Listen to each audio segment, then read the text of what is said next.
É isso aí, salve, salve, gente boa, tudo bem? Seja bem-vindo, muito bem-vindo ao canal. Que bom ter você por aqui.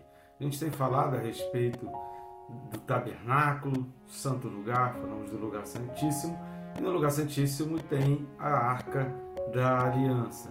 A grande questão é, o que isso traz de significado para nós? Nós vamos ver nesse vídeo hoje aqui, é um recado muito importante de Deus, quando ele fala a respeito do ornamento da Arca da Aliança. Não esqueça de olhar para o céu. Vamos falar um pouco sobre isso? Vem comigo até o final. Vamos junto?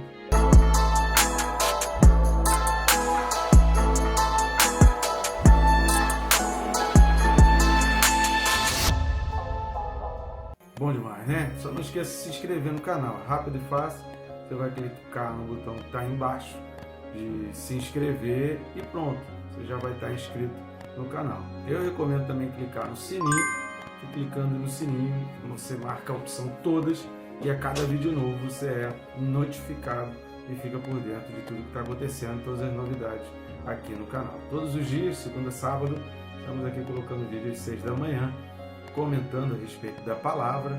É o único canal com comentário bíblico versículo a versículo em vídeo que você vai ter disponível aí no YouTube, exclusividade do nosso canal, tá certo? Então vamos lá, o texto desse vídeo, Hebreus capítulo 9 e o versículo de número 5. Hebreus 9, versículo 5, diz assim: E sobre ela os querubins de glória, que com a sua sombra cobriam o propiciatório. Dessas coisas, todavia, não falaremos agora pormenorizadamente. Glória a Deus, né? Maravilha, informações importantíssimas e, obviamente, como tudo que Deus faz, tem um significado. Deus é rico nos detalhes. Os detalhes que Deus coloca têm sempre significados importantíssimos para as nossas vidas. E é isso que nós vamos ver nesse vídeo aqui. Por enquanto, querido, eu peço ajuda para vocês. Estamos aqui seguindo ainda na cidade de Porto Alegre, aqui no Rio Grande do Sul. São diversos tipos de problemas que nós enfrentamos aqui devido às enchentes, ainda em reconstrução, em recuperação. E a gente precisa de ajuda aí para o canal e para o ministério. Você pode fazer isso de várias maneiras. A maneira mais rápida, fácil e de graça é o famoso triplo C, que é curtir, comentar e compartilhar. Isso é rápido, não vai te custar nada, você vai clicar nos botões aí e o algoritmo do YouTube vai entender que esse vídeo então ele é importante e vai indicar, mostrar esse vídeo para mais pessoas, tá certo? Outra maneira que você também está nos ajudando, não só o canal, mas também o ministério, na descrição do vídeo tem os links pelos quais você vai ter acesso aos nossos livros, que vão estar aparecendo aqui do lado. Se chegar para cá para o livro encaixar, aqui do lado vai estar aparecendo a capa dos nossos livros, adquirindo os nossos livros. Consequentemente, você está também ajudando aí no nosso ministério e ajudando no canal, para que a gente prossiga colocando sempre vídeos instrutivos, comentando a Bíblia para ajudar. A Bíblia fala, né, no livro de Oséias, diz que o povo peca por falta de conhecimento. Então, o nosso objetivo é ajudar as pessoas a adquirir o conhecimento bíblico. É óbvio que não são pregações, mas é o mínimo que você precisa para daí você construir as suas pregações, os seus sermões. Tá legal? Então, vamos lá. A primeira coisa que a gente precisa observar nesse versículo 5 aqui de Hebreus 9, é quando está falando, obviamente, aqui, embora pareça óbvio, é importante a gente falar o óbvio, ainda mais hoje em dia a gente está vivendo um tempo em que o óbvio cada vez mais precisa ser dito, né? E às vezes você dizer que a grama é verde, o céu é azul, significa que você, parece até que você é um alienígena, que você está vendo coisa de outro mundo. Então, de qualquer maneira, a gente fala o óbvio, que é o básico, o mínimo que a gente precisa desprender aí do texto. Sobre ela, essa expressão sobre ela faz referência ao versículo 4, que é a respeito da Arca da Aliança. Tudo que vem no versículo 5, esse sobre ela, é exatamente os itens, o ornamento, a aparência da Arca da Aliança. O versículo 4 vai falar sobre o que pertencia ao Santíssimo Lugar, que foi falado no versículo 3, e aí o versículo 4 vai falar que lá no lugar santíssimo havia a Arca da Aliança, e no versículo 5 vai dizer sobre ela, sobre a Arca da Aliança, havia então esses itens retratados aqui pelo autor dos Hebreus, que também é descrito nos textos bíblicos. tá certo? E onde que a gente vai confirmar isso? Êxodo capítulo 25, do 17 ao 21. Então vamos dar uma lida lá no livro de Êxodo, capítulo 25, do 17 ao 21. Farás também um propiciatório de ouro puro, de 2 côvados e meio, será o seu comprimento, e a largura de 1 côvado e meio. Farás 2 querubins de ouro batido, os farás nas 2 extremidades do propiciatório. Um querubim na extremidade de uma parte e o outro na extremidade da outra parte. De uma só peça como propiciatório, fareis os querubins nas 2 extremidades dele. Os querubins estenderão as asas por cima, cobrindo com elas o propiciatório. Estarão eles de faces voltadas uma para a outra, olhando para o propiciatório. Porás o propiciatório em cima da arca, e dentro dela porás o testemunho que eu te darei. Então aqui é a descrição, exatamente, o retrato dos querubins sobre, então, a arca. E é sobre isso que o autor está falando lá na carta aos Hebreus. Com relação aos querubins, a gente precisa entender que qual a figura do querubim, o que a Bíblia fala a respeito dos querubins. Os querubins eles são encontrados em alguns textos bíblicos, dos quais nós vamos ler aqui nesse vídeo. Nós leremos alguns dos textos em que os querubins eles são mencionados, e toda vez que é citado dentro ali da hierarquia angelical, quando você estuda angelologia, não é angiologia, angiologia das veias, né? Mas angelologia, quando você estuda a respeito dos anjos, você vai entender que existe uma certa hierarquia. E os querubins, eles foram criados para proteger a santidade de Deus. Eles são relacionados à guarda, à proteção e muito perto de Deus. São aqueles principais, aqueles mais próximos ali do Senhor. E apontam exatamente para quê? A gente precisa entender os significados. Para qual objetivo, qual o significado então dos querubins? Primeira coisa que a gente vai entender com relação aos querubins é a representação exatamente da presença de Deus. Porque se os querubins eles estão associados ao lugar da habitação de Deus, se os querubins eles estão associados onde Deus habita, o trono de Deus, a presença de Deus, então quando se representa um querubim, quando tem então essa imagem, essa figura do querubim, é obviamente que o objetivo é levar você ao entendimento de que aquilo dali está falando a respeito da presença de Deus, que ali está falando do lugar de Deus, do lugar de habitação de Deus, porque há querubins guardando o acesso a Deus. Vamos dar uma lida em Ezequiel, capítulo 28, versículo 14. Ezequiel 28, 14. Tu eras querubim da guarda ungido e te estabeleci, permanecias no monte santo de Deus, no brilho das pedras andavas.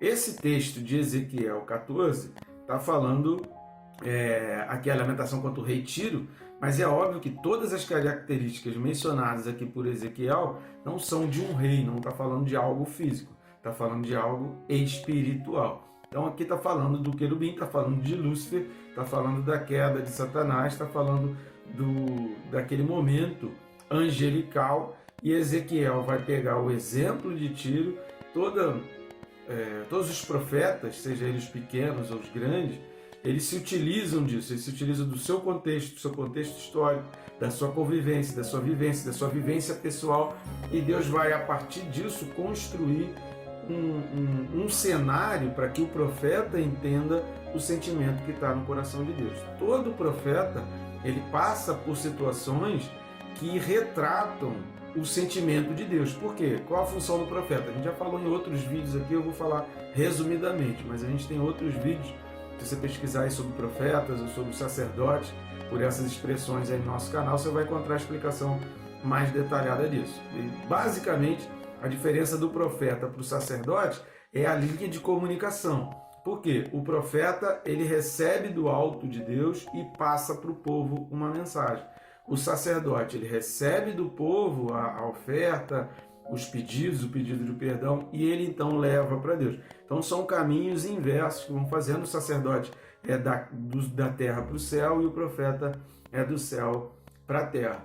Então, para que o profeta receba essa mensagem de Deus e passe para o povo, ele precisa passar isso com um sentimento, ele precisa passar isso com significado. Ele precisa passar isso realmente como uma expressão de um ser para que ele mostre exatamente aquilo que Deus está falando e que ele consiga entender, porque senão o profeta não vai conseguir entender qual é o recado de Deus para o povo. Por isso, profetas passam por situações, por isso, profetas enfrentam dificuldades, por isso, profetas sentem dores, por isso, profetas passam por situações nada comuns, para que ele consiga exatamente expressar para o povo aquilo que Deus está sentindo no seu coração.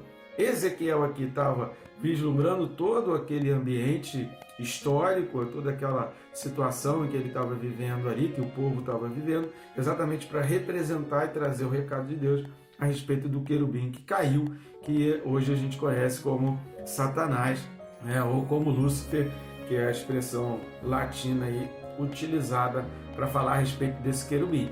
Mas de qualquer forma, esse texto aqui, o versículo 14 de Ezequiel 28, vai falar: querubim da guarda do ungido, e te estabeleci, permanecias no Monte Santo de Deus.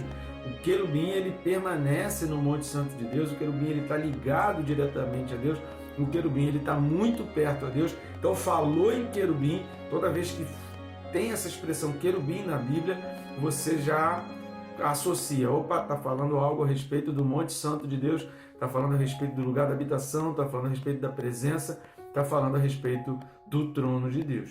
E uma segunda coisa que a gente precisa entender também sobre querubim, e principalmente sobre esses querubins que estão na arca, na presença, porque a gente precisa entender que é o seguinte: o lugar santíssimo tinha a arca, que significava a presença de Deus, só que Deus fez questão de colocar sobre a arca o propiciatório, o lugar onde ele colocava a oferta, e Deus vinha com fogo e queimava a oferta num sinal de aceitação dessa oferta. Ora, para que era aquela oferta? Para remissão de pecados, propiciatório exatamente para que Deus fizesse o favor, pela propiciação, pela redenção, pela remissão de pecados. Tudo está envolvido ali no propiciatório, naquela figura do propiciatório. Então, se há perdão de pecados, Deus faz questão de colocar dois querubins com a face voltada. Repare que o texto não está falando que eles estão olhando um para o outro. A face voltada um para o outro significa que eles estão de frente um para o outro, mas eles estão olhando para o propiciatório, naquela identificação assim: estou esperando que seja colocado algo aqui no propiciatório. Obviamente que está falando da presença de Deus, mas está falando do pecado. Então, Gênesis 3, versículo 24, vai falar a respeito do querubim. É a primeira vez que essa expressão querubim, então, é mencionada na Bíblia. Vamos dar uma lida lá em Gênesis 3, versículo 24. E expulso o homem, colocou querubins ao oriente do jardim do Éden, e o refugir de uma espada que se revolvia para guardar o caminho da árvore da vida. Ali naquele jardim era o lugar onde Deus falava com Adão e Eva, o lugar onde a presença de Deus se manifestava. E o homem conseguiu deturpar o lugar da presença de Deus. É por isso que o pecado, ele tem vários aspectos importantíssimos que a gente precisa refutar, que a gente precisa repelir o pecado, porque o pecado exatamente ele impede, foi o pecado original que tirou o homem dessa presença direta com Deus. Então, tanto o jardim quanto a arca, tanto o Éden quanto a arca, o Éden lugar de delícias, tanto o jardim do Éden quanto a arca, ambos apontam para a presença de Deus. E o querubim em cima da arca aponta exatamente para o entendimento de que o homem precisa sempre se lembrar de que ele é pecador, de que o sacrifício só está acontecendo ali por causa do pecado, de que aquele sacrifício só vem por causa da desobediência. É por isso que há versículos que falam: é melhor obedecer do que sacrificar. Porque quando você obedece, você evita o sacrifício. A obediência evita o sacrifício. Não foi assim com os nossos primeiros pais, não foi assim com Adão e Eva, que a desobediência levou diretamente ao sacrifício. Por isso, obedecer é melhor. Por isso a gente precisa aprender com os pecados ao ler a Bíblia, ao ler o texto. Simplesmente, se Deus está falando para não fazer, compete a nós não fazer, não é entrar nesse ponto. A arca da aliança, toda vez que o sumo sacerdote entrava no lugar santíssimo, ele se lembrava: tudo isso aqui só existe, só está acontecendo por causa do pecado. Então, essa representação dos querubins sobre a arca é exatamente para a gente lembrar da nossa pequenez e para a gente lembrar que todo sacrifício só acontece por causa do pecado. Os querubins apontavam para a lembrança da necessidade do perdão. Para que eu levo um sacrifício? Para que eu estou fazendo um sacrifício? Para que Jesus morreu na cruz? Para que houvesse o perdão. O perdão religa, o perdão traz a reconciliação, dita por Paulo aí, entre nós e Deus, que foi quebrada um dia pelo pecado. Por isso, eles ficavam exatamente sobre o propiciatório, que nós lemos aí em Êxodo 25 e o versículo 22, nós lemos até o 21, mas o versículo 22 ele vai falar exatamente direcionando a isso, sobre o propiciatório. Então, esse significado dos querubins. Agora, a terceira coisa que a gente vai ver a respeito do versículo 5 de Hebreus 9 é que tanto Paulo como João, eles nos declaram que Jesus ele foi feito propiciação pelos nossos pecados. Logo, aquela representação dos querubins sobre o propiciatório, eles apontam também para Jesus. A gente identifica isso e a gente consegue fazer todo esse resumo desses itens. Por isso esses itens, eles são extremamente importantes. Reconhecimento de pecado, só está havendo sacrifício porque houve uma desobediência, só há um derramamento de sangue porque aconteceu a desobediência. Eu sou fraco e pequeno, eu preciso do perdão de Deus, eu preciso da presença. A presença de Deus ela foi perdida na nossa vida por causa da desobediência, então eu preciso estar ligado à presença. A presença de Deus está muito ligada ao perdão depois de Adão e Eva, porque o pecado rompeu. É por isso que Isaías ele vai falar que os nossos pecados fazem separação entre nós e Deus, porque se não tivesse havido o pecado, nós ainda teríamos o livre acesso no jardim do Éden, nós estaríamos ainda diante da presença de Deus e usufruindo dos benefícios da presença de Deus. Então isso tudo aponta para Jesus. Vamos ler os textos em que Paulo fala sobre isso em Romanos 3, versículo 25. Então vamos dar uma lida na carta de Paulo aos Romanos, capítulo 3, versículo 25. A quem Deus propôs no seu sangue como propiciação, mediante a fé, para manifestar a sua justiça, por ter Deus, na sua tolerância, deixado impunes os pecados anteriormente cometidos. E aí aqui vale a pena você ler o texto, a gente sempre fala sobre isso, nunca pegue um versículo isolado, leia os textos aí de 21 a 26, para você ter uma compreensão maior do que Paulo está falando a respeito da justificação da fé, e exatamente apontando para Jesus Cristo. Mas o que a gente está querendo só destacar aqui é que quando Paulo está falando de propiciação, ele está falando para pessoas que têm um certo conhecimento do propiciatório existente na Arca da Aliança. Então, para os ouvintes aqui de Paulo, o entendimento da existência do propiciatório e da razão de ser do propiciatório era algo muito próximo. Embora muitos não fossem exatamente judeus, muitos aqui, a maioria era gentio, mas viviam dentro de um contexto e muito próximo àquelas pessoas que tinham esse acesso, que tinham esse entendimento às Escrituras e que pregavam, que falavam algo referente à Arca da Aliança. Embora naquele tempo a Arca já tivesse desaparecido, né? Desapareceu na época ainda da Babilônia, mas o povo tinha aquele sentimento ali da presença de Deus e o conhecimento visual da representação do propiciatório, então, sobre a Arca. João também vai falar sobre isso, primeira carta de João, capítulo 2, versículo 2. Então vamos dar uma lida em 1 de João 2, versículo 2.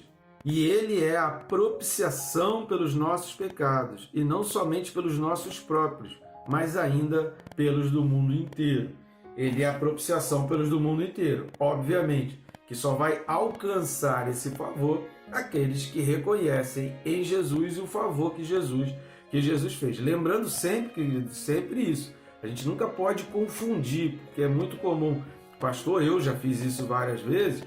Você aceita Jesus, você recebe Jesus como seu Senhor e Salvador? Parece que a gente que está fazendo um favor para Deus. Não, a gente está reconhecendo o favor que Deus fez. A gente está simplesmente entrando debaixo de um guarda-chuva.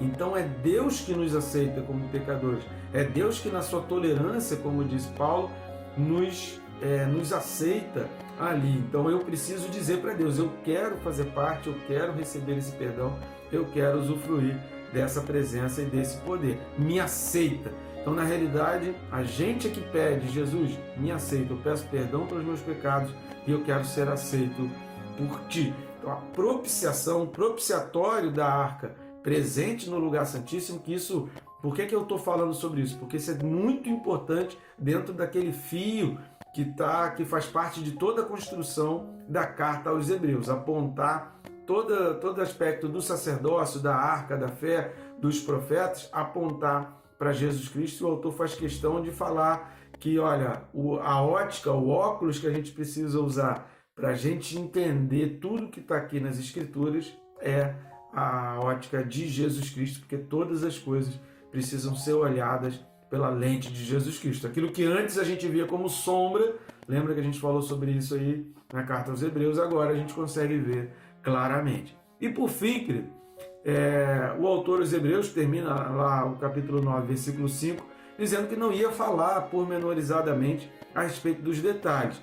Isso aqui soa bem diferente dos historiadores da época. A gente tem, por exemplo, escritores judeus do primeiro século, como Filo, que eles dão muita atenção, que eles falam muito. Filo, ele entrava muito na questão dos detalhes, da importância e significado dos itens relacionados ali ao tempo, mas o autor não está falando. Obviamente, como nós viemos falando até aqui, nós falamos nos primeiros vídeos da carta aos Hebreus, a gente não pode nunca se esquecer de quem está falando e para quem está falando. Então isso é um critério principal. Antes de qualquer outra coisa, ao ler as cartas bíblicas, a gente precisa entender quem está escrevendo e para quem aquilo está sendo escrito. Isso aqui está sendo escrito por um judeu, sendo escrito para judeus. Pessoas muito conhecedores, pessoas com um conhecimento vastíssimo a respeito das leis, a respeito da prática, a respeito da tradição e da cultura dentro do judaísmo. Então, isso a gente não pode esquecer do que está sendo escrito. Agora, o autor, quando ele está falando isso, olha, eu não vou falar pormenorizadamente, o autor aos Hebreus, ele dá a entender pelo menos duas coisas. Por quê? Porque no restante dessa carta aos Hebreus, ele não fala. No restante dessa carta aos Hebreus, ele não vai voltar nesses assuntos dos itens do templo, nos detalhes. Ele não vai fazer essa explicação nessa carta, onde a gente se conclui que das duas uma, ou havia uma outra carta para essas pessoas, ou havia um outro texto em que ele escreveu para aquelas pessoas e que a gente não tem conhecimento, que de repente não foi achado, não foi guardado, ou ele falou isso aqui verbalmente, ou ele falou esses detalhes na presença, ou ele falou esses detalhes ali de forma direta. Das duas, uma, porque ele diz: eu não vou falar agora, ou seja, eu não vou falar aqui escrito, ou não vou falar nessa carta. E aí o que a gente pode desprender é isso, ou ele falou numa outra carta, ou ele falou então esses detalhes pessoalmente. O certo que a gente tem de convicção é que dentro dessa carta ele não entrou nesse item. E ele fala aqui que eu não vou falar isso pormenorizadamente. Tá bom, Timão? Então o próximo vídeo, o versículo 6, que a gente vai ser uma conclusão, né? Uma aplicação, na realidade, a partir do versículo 6, de tudo que foi falado do 1 ao 5. Então eu recomendo a você, antes de assistir o próximo vídeo relacionado ao versículo 6, assistir pelo menos os vídeos de 1 a 5, para que você consiga então compreender tudo aquilo que a gente vai falar ali dos versículos de 6 a 10. O que a gente vai falar de 6 a 10 é uma aplicação, tem tudo a ver com aquilo que foi falado aqui em detalhes nos versículos de 1 a 5. Que Deus te abençoe, querido, rica e abundantemente.